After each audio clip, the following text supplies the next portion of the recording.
Fenomena bullying cukup meresahkan masyarakat, mengingat dampak bully yang dapat berpengaruh besar pada kehidupan korban maupun pelaku bully.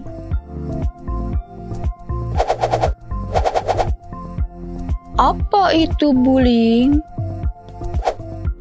Bullying berasal dari kata bully, diartikan sebagai seseorang yang terbiasa berusaha untuk menyakiti atau mengintimidasi mereka yang dianggap rentan. Dapat diartikan juga sebagai perilaku intimidasi.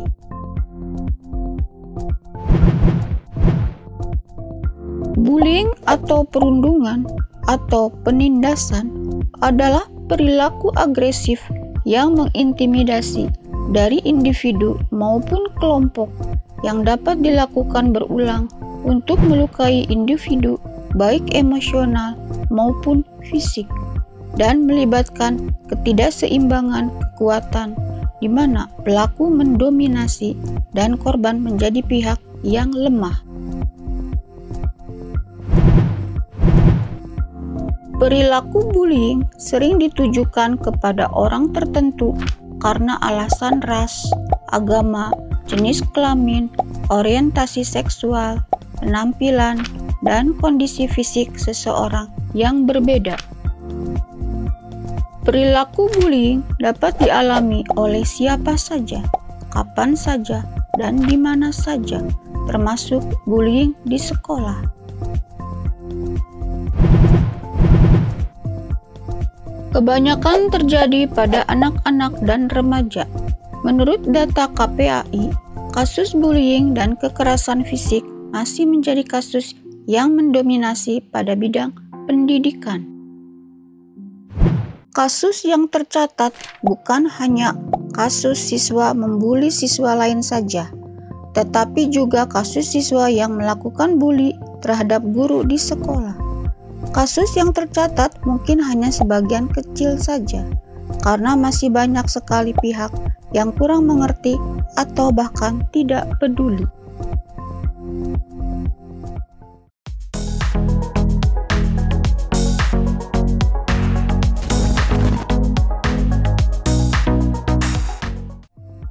Penyebab bullying. Penyebab bully dapat berasal dari korban maupun pelaku bully. Faktor penyebab bullying dari sisi korban. 1. Penampilan fisik. Penyebab bullying yang pertama paling umum adalah akibat dari penampilan fisik.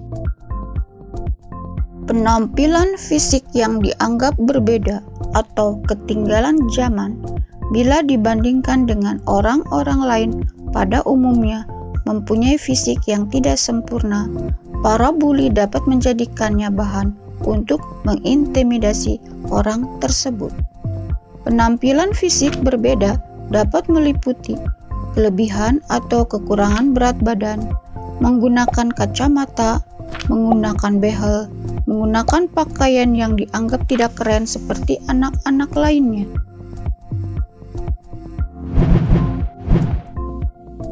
2. Ras. Perbedaan ras juga seringkali menyebabkan seseorang terkena bully.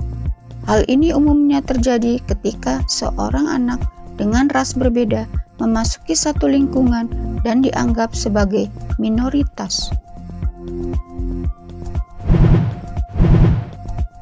3. Orientasi seksual.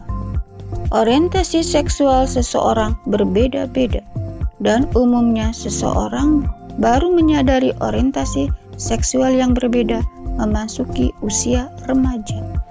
Bahkan di beberapa negara yang sudah tidak asing dengan isu LGBT, seseorang yang teridentifikasi sebagai lesbian, gay, dan transgender seringkali mendapatkan perilaku bully.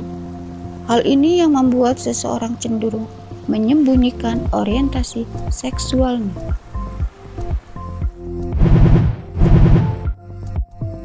4. Terlihat lemah. Penyebab bullying lainnya adalah ketika seseorang dianggap lebih lemah dan tidak mampu melawan. Sekelompok bully juga berpotensi melakukan bully pada kelompok yang dianggap lebih lemah dari kelompok mereka.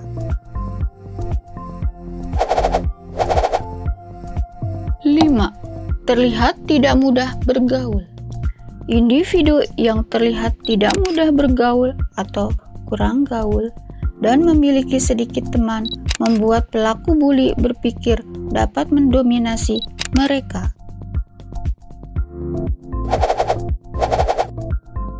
6. Kurang populer di sekolah dan berasal dari kalangan ekonomi bawah. Namun, tidak menutup kemungkinan orang-orang yang populer di sekolah dan dari kalangan atas terkena bully, karena misalnya ia cenderung arogan sehingga tidak disukai. Meskipun faktor-faktor yang telah disebutkan dapat menjadi penyebab bullying, tetapi tentu tidak semua orang dengan ciri-ciri tersebut menjadi korban bully. Kondisi tersebut hanyalah merupakan beberapa gambaran umum.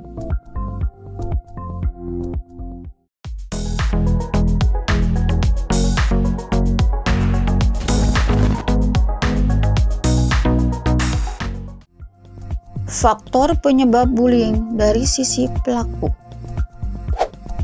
1. Memiliki masalah pribadi.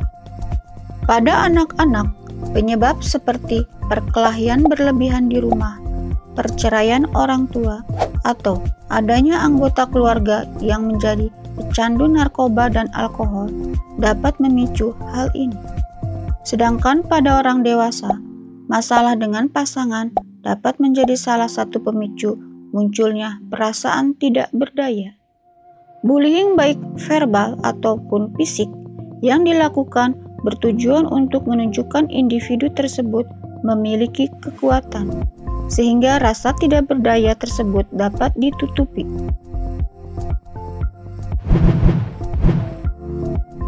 2. Pernah menjadi korban bullying.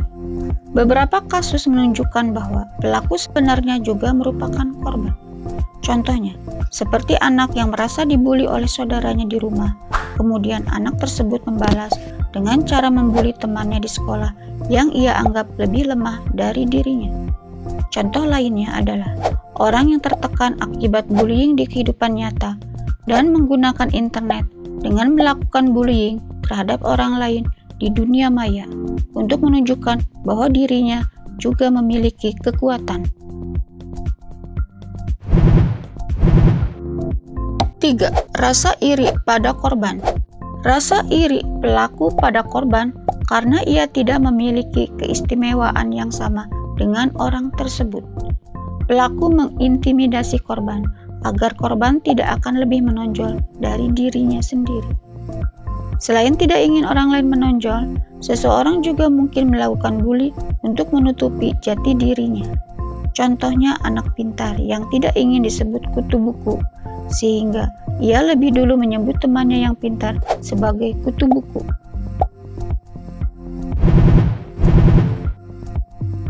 4. Kurangnya pemahaman.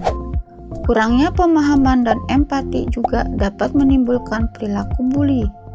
Ketika seseorang anak melihat anak lain berbeda dalam hal seperti ras, agama, dan orientasi seksual, karena kurangnya pemahaman, maka mereka beranggapan bahwa perbedaan tersebut adalah hal yang salah, dan beranggapan bahwa menjadikan anak yang berbeda tersebut sebagai sasaran bully adalah hal yang benar.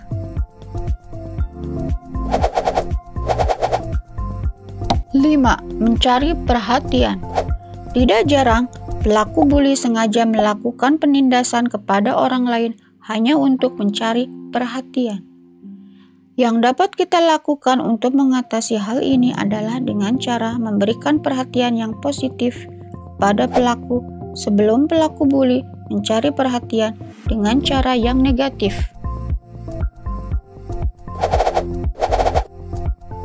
6. Kesulitan mengendalikan emosi. Kesulitan mengendalikan emosi ketika marah dan frustasi dilampiaskan dengan tindakan intimidasi kepada orang lain. Jika sulit untuk mengendalikan emosi, maka masalah kecil saja dapat membuat seseorang terprovokasi dan meluapkan emosinya secara berlebihan.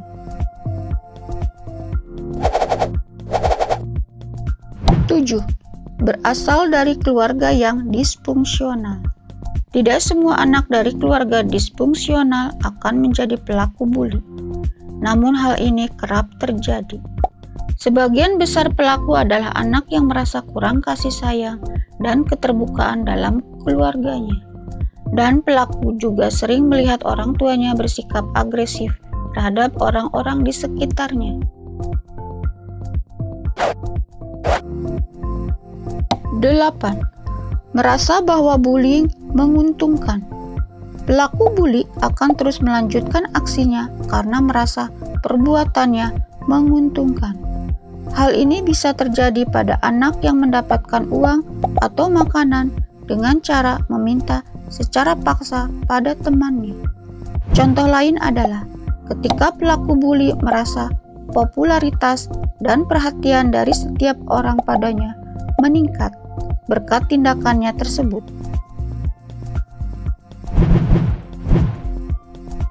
9. Kurangnya empati. Ketika melihat korban, pelaku bully tidak merasa empati pada apa yang dirasakan korban. Sebagian mungkin justru merasa senang ketika melihat orang lain merasakan kesakitan. Semakin mendapatkan reaksi yang diinginkan, semakin pelaku bully senang melakukan aksinya.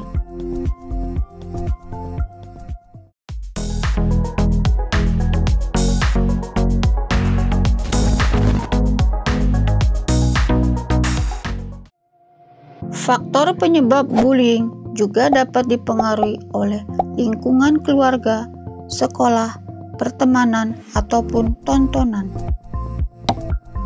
Lingkungan keluarga. Keluarga mengambil peranan penting dalam pola asuh anak.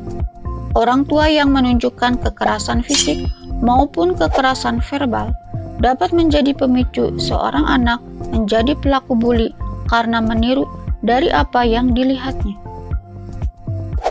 Tidak adanya perhatian dari orang tua kepada anak, serta tidak adanya hubungan yang positif antara orang tua dan anak juga dapat menjadi salah satu faktor penyebab bullying. Lingkungan sekolah. Sekolah menjadi salah satu tempat bertumbuhnya perilaku bullying. Sayangnya, pihak sekolah kerap mengabaikan tindakan bullying, kurang ketegasan, dan minim sekali pemberian konsekuensi dari pihak sekolah terhadap tindakan ini. Akibatnya, pelaku tidak mendapatkan efek jera dan berani untuk mengulangi tindakan tersebut. Perilaku bullying ini biasa terjadi pada kegiatan masa orientasi mahasiswa, camping, dan lain sebagainya. Kelompok teman sebaya. Membuktikan diri sebagai orang yang kuat agar tidak dianggap remeh dan payah oleh teman-temannya juga bisa mendorong seseorang menindas yang lainnya. Hal ini dilakukan agar dapat diterima dalam suatu kelompok pertemanan. Tontonan atau tayangan di televisi dan media lainnya. Fungsi dari panduan usia tonton di televisi yaitu untuk mencegah anak menonton dan meniru adegan-adegan yang belum seharusnya ditonton. Anak cenderung menerima dan meniru segala sesuatu yang ia lihat tanpa mempertimbangkan efek samping yang terjadi, baik itu tindakan, kalimat, atau kata-kata yang diucapkan dalam dialog film.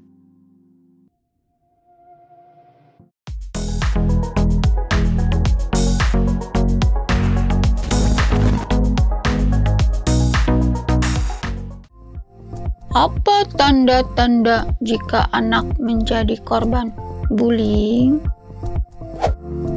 Menyadari tanda-tanda awal anak menjadi korban bullying memungkinkan orang tua untuk melakukan pertolongan secepat mungkin. karena dampak bullying di sekolah bisa membekas permanen pada kepribadian dan kesehatan fisik anak hingga mereka dewasa nanti.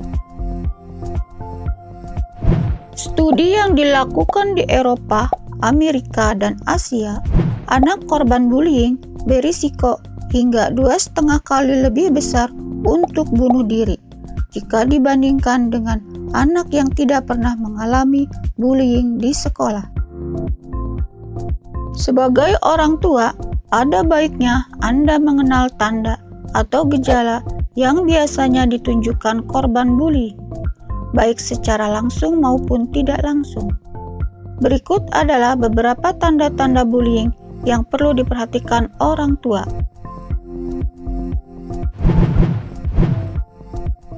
1. Perubahan sikap seperti tidak minat makan, pendiam, dan mudah tersinggung.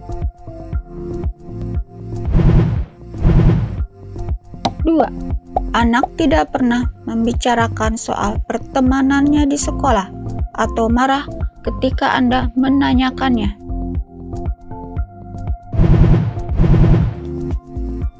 3. Mengalami gangguan tidur seperti tidur larut malam atau bahkan tidak tidur sama sekali.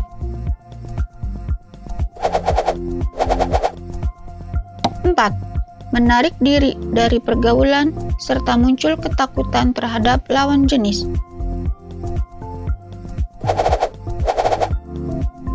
5. Sulit untuk berkonsentrasi di kelas atau kegiatan apapun.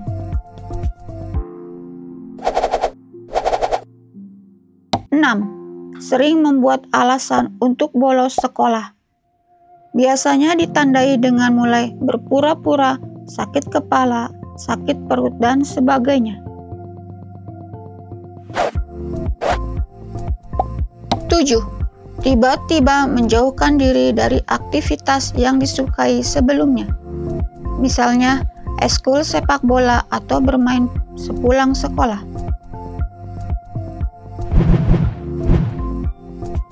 8.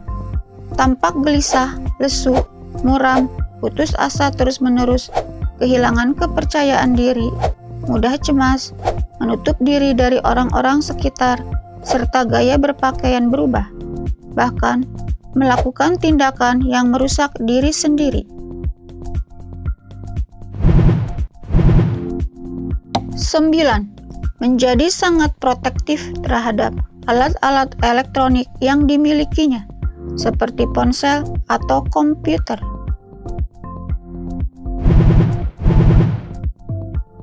10. Sering mengeluh kehilangan barang atau barang-barangnya rusak.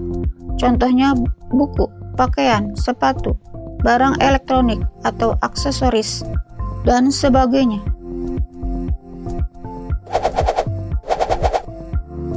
11. Nilai di sekolah menurun, enggan mengerjakan PR atau tugas sekolah lainnya, bahkan kehilangan minat masuk sekolah.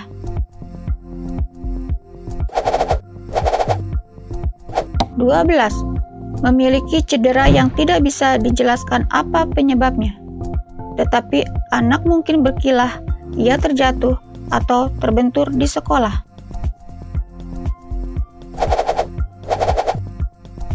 Waspadalah terhadap perubahan sikap drastis yang terjadi pada anak Anda, dan jangan sungkan untuk bertanya kepadanya.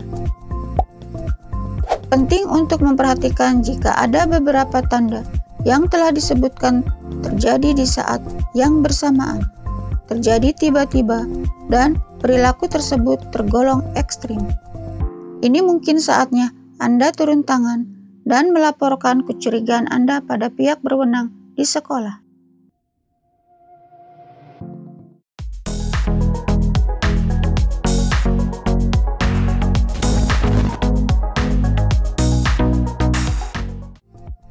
Ciri-ciri pelaku bullying.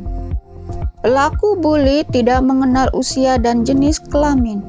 Beberapa ciri-ciri pelaku bully yang mungkin dapat terlihat adalah seperti: 1. Memiliki keinginan untuk mengendalikan orang lain.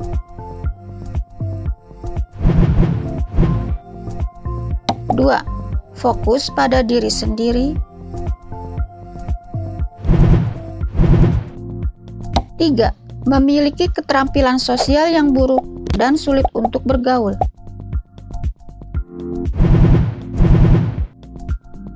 4. Kurang empati.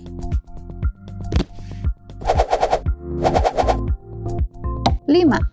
Sering merasa tidak aman dan membuat dirinya nyaman dengan cara menggertak atau mengganggu orang lain.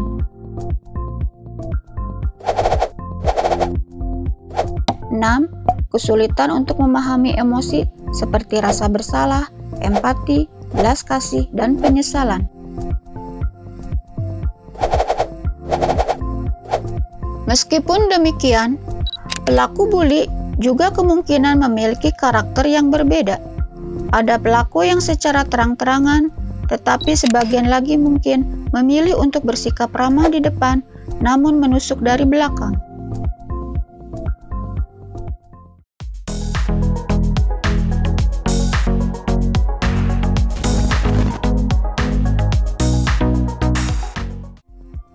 Dampak atau efek samping bullying.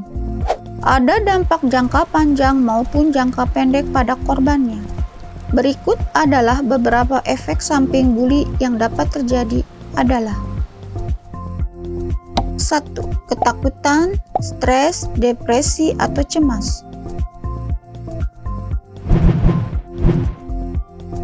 2. Timbul pemikiran untuk bunuh diri atau melukai diri sendiri. 3. Mengalami masalah di sekolah.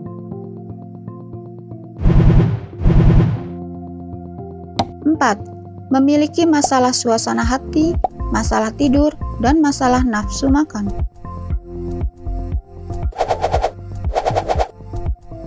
Cara mengatasi bullying. Beberapa langkah yang dapat dilakukan untuk mengatasi bullying adalah 1. Ceritakan pada orang dewasa yang dapat dipercaya. Ceritakan pada orang tua maupun guru yang memiliki otoritas untuk menindaklanjutinya.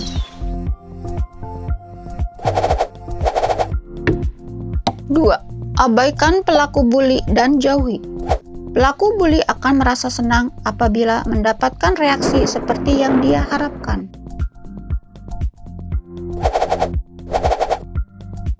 3. Tingkatkan keberanian dan rasa percaya diri. Tunjukkan pada lingkungan sekitar bahwa Anda bukan orang yang lemah dan mudah untuk ditindas.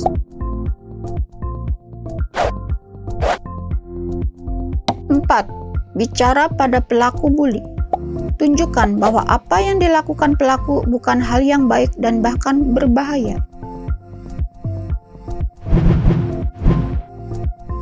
5. Bantu teman yang menjadi korban. Jika menyaksikan perilaku bullying, jangan diam saja. Cobalah untuk memberi dukungan atau bantuan pada korban bully.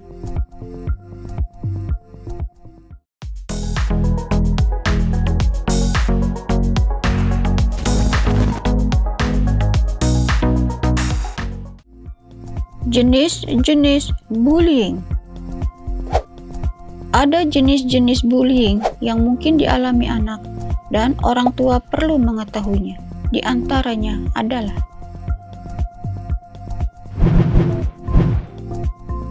1. Bullying fisik. Physical bullying adalah tindakan penindasan yang berkaitan dengan fisik. Tindakan ini dapat memberikan efek jangka pendek dan panjang. Seringkali yang menjadi korban akan menerima berbagai perlakuan fisik yang kasar. Perbuatan yang termasuk tindakan bully fisik seperti memukul, menampar, meninju, menjambak, menendang, mendorong, mencubit, menyandung, dan merusak properti atau barang.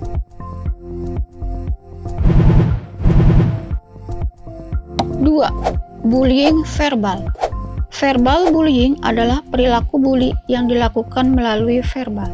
Kekerasan verbal bisa berupa komunikasi yang kasar dan penuh makian. Umumnya jenis ini tidak berbahaya pada awalnya, tetapi jika terus berlanjut dapat mempengaruhi korban. Tindakan ini bisa dilakukan dengan kata-kata, pernyataan, julukan, dan tekanan psikologis yang menyakitkan atau merendahkan. Beberapa contoh bullying verbal seperti memanggil nama orang tua, menghina, mengejek, ucapan homofobia atau rasis, dan pelecehan verbal.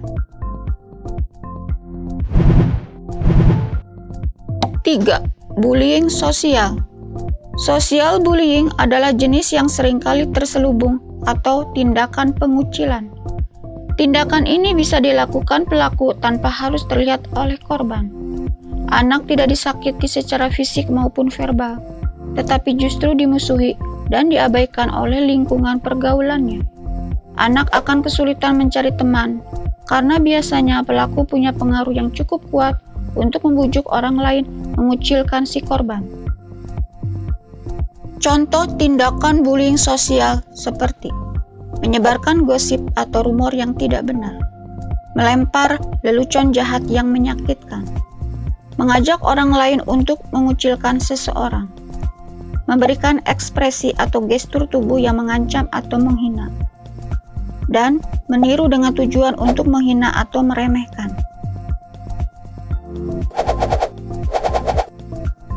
4.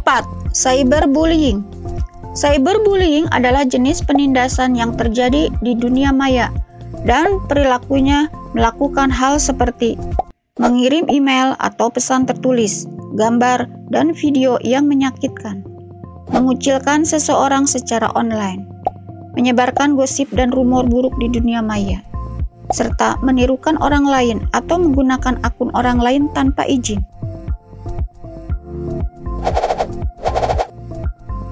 5. Bullying seksual. Jika anak Anda sudah memasuki usia remaja awal, jenis perundungan ini lebih mungkin dialami. Pelaku perundungan akan mengomentari, menggoda, berusaha mengintip, bahkan menyentuh korban secara seksual.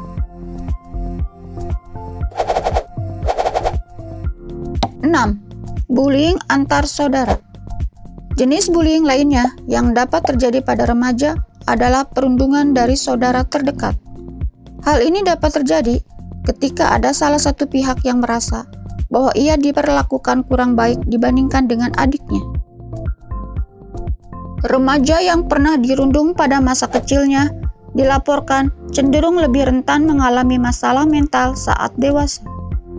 Inilah bahaya bullying di rumah yang perlu lebih diwaspadai setiap orang tua.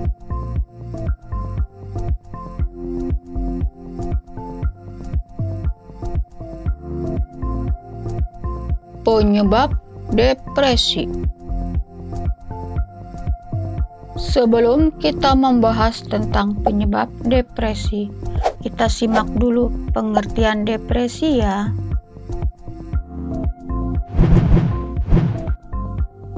Depresi merupakan gangguan kesehatan mental serius yang ditandai dengan suasana hati atau mood yang terus-menerus merasa tertekan atau perasaan sedih yang mendalam dan rasa tidak peduli atau kehilangan minat dalam beraktivitas.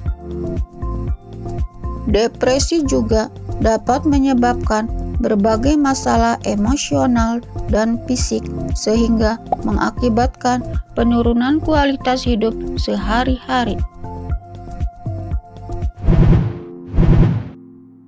Depresi dapat menimpa siapa saja, bahkan pada orang yang hidup dalam kondisi serba ideal. Depresi lebih sering dialami oleh orang dewasa. Penyebabnya diduga berhubungan dengan faktor genetik, hormon, dan zat kimia dalam otak.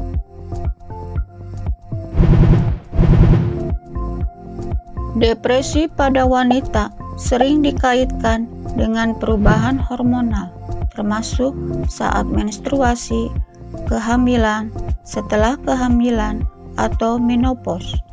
Namun, sampai saat ini belum ada penelitian yang memastikan penyebab lebih seringnya depresi terjadi pada wanita.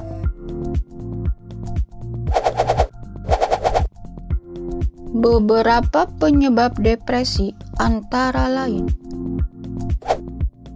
1. Seseorang yang memiliki anggota keluarga dengan riwayat depresi berisiko lebih tinggi mengidap depresi juga.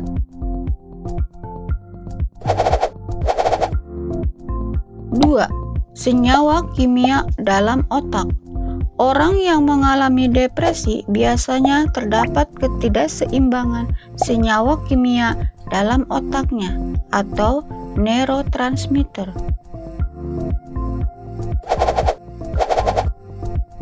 3. Apabila seseorang pernah mengalami kehilangan orang yang dicintai, hubungan yang bermasalah, perundungan di dunia maya, dan situasi yang dapat membuat stres.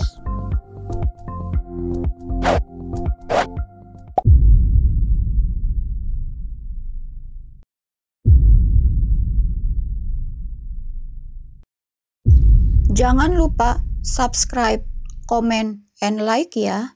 Terima kasih.